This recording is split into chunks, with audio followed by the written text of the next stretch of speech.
Swami ji health expert ये कहते हैं कि आंख के पीछे की नसें अगर मोटी और मुड़ी हुई हैं या एबनॉर्मल दिखाई देती हैं तो ये हाई ब्लड प्रेशर का सिग्नल हो सकती हैं।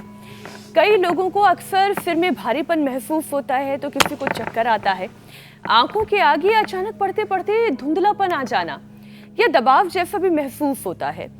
तो ऐसे में नॉर्मल ब्लड सर्कुलेशन, आंखों की सेहत और बीपी को कंट्रोल करने के लिए कौन कौन से यौगिक अभ्यास किए जाने चाहिए और अचानक से पढ़ते पढ़ते आंखों के आगे धुंधलापन क्यों आ जाता है? जिनको बीपी हो उनको शुरू में तो शीर्षासन और सर्वांगासन को अवॉइड करना चाहिए मेरी बहन। बाद में जब बीपी नॉर्मल हो जाए, हार्ट की प्रॉब्लम नॉर्मल हो जाए तो बीपी हार्ट वाले भी नॉर्मल होने के बाद कर सकते हैं। शेष के लिए जो प्रारंभ से शीर्षासन करेंगे, सर्वांगासन करेंगे, त्राटक करेंगे। और हाँ, जब ज़्यादा ही आंखों की प्रॉब्लम हो तो बंद आंखों से त्राटक करना चाहिए। जैसे पूज्य महाराज जी गोविंद देव जी का मैंने उदाहरण दिया तो मैंने कहा महाराज जी आपकी तो आंख की रोशनी पूरी चली गई थी तो फिर त्राटक कैसे करते थे? बोले बंद आंखों से। बंद आंखों से त्राटक कैसे होता है स्वामी जी? जब दृष्टि पूरी चली जाए, सर्वांगासन, बस सूरज की ओर खड़े हो गए और आंखें बंद कर ली तो उसी से सूर्य की रश्मियों का ना, अब जैसे मैं अभी सूरज की तरफ, अब तो सूरज काफ़ी ऊपर चढ़ गया है, तो अब जैसे मैं आंखें बंद करके सूरज की ओर बैठा हुआ हूँ तो ये पलकों के से होते हुए वो जो सूर्य की जो रश्मियों की जो ऊर्जा है, ए ही सूर्य सहस्रांशो तेज राशे जगतपते अनुकंपय माम भक्त्या गृहाण अर्घम। दिवाकर जो हम प्रार्थना करते हैं ना, तो बंद आंखों से भी ऐसे त्राटक होता है और जब थोड़े आंखें ठीक होते हैं खुले आंखों से भी होता है। तो खैर ये बताया, नंगे पैर घास पर चलना, जैसे घास का मैदान है। चलो उल्टे लेटो सब बेटियों, सब हमारे साथ आशीष जी, मायरा जी, निशा जी, केशव जी, जयप्रकाश जी सब कर रहे हैं ऐसे लंबे लंबे श्वासों के साथ। देखो ये सुजाता जी, आप तो बैठी बैठी भस्त्रिका कपाल भाती अनुलोम विलोम कर लो।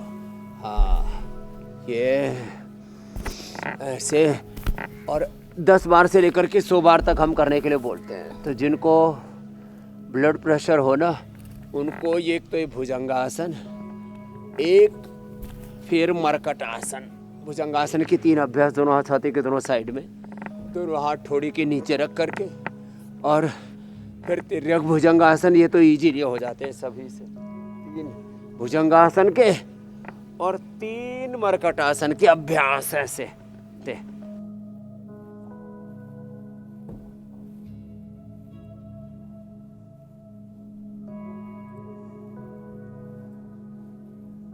आसन पद्मासन में बैठ के आगे झुकना, सुप्त वज्रासन, वज्रासन, सुप्त पद्मासन, पीछे झुकना। इससे ब्लड प्रेशर एकदम ठीक रहता है। ब्लड प्रेशर के लिए वैसे मुक्तावटी पूरी तरह से बीपी से मुक्त हो जाते। मेरे पास तो इसके हजारों क्या लाखों करोड़ों अब तो एग्जाम्पल हो गए हैं। मैं तो कहता हूँ जो योग से आयुर्वेद से आपने लाभ उठाया इसको जन जन तक बताएं, घर घर परिवार में, हर प्लेटफॉर्म पर, जहाँ पर भी आप बैठते हैं, जहाँ पर भी आपस में चर्चा होती है, मैं तो कहता हूँ थोड़े दिन तक इसी की चर्चा होनी चाहिए। जहाँ भी बैठते हैं 3 स्वामी जी, हम ये चर्चा करना चाहें या ना चाहें, मुझे अपने आप ही जो लोग मिलते हैं, चाहे जहाँ मैं रहती हूँ, हाँ, चाहे जहाँ मैं रिपोर्टिंग के लिए जाती हूँ, चाहे मैं किसी कार्यक्रम के लिए चली जाऊँ, सब मुझसे अपनी अपनी समस्याओं के बारे में ही चर्चा करते हैं और फिर कहते हैं कि कैसे योग के जरिए उन्होंने ठीक कर लिया, कैसे इंडिया टीवी के इसी रोगों से जंग स्वामी रामदेव के संग कार्यक्रम के जरिए उन्होंने जिंदगी जीने का तरीका सुधार दिया। और इंडिया टीवी ये अभियान बहुत पवित्रता, प्रामाणिकता, निरंतरता के साथ आगे बढ़ा रहा है स्वामी जी। इसलिए ये लोगों के कल्याण का अनुष्ठान है मेरी बहन। बिल्कुल बिल्कुल स्वामी जी, 100% मैं आपके साथ सहमत हूँ।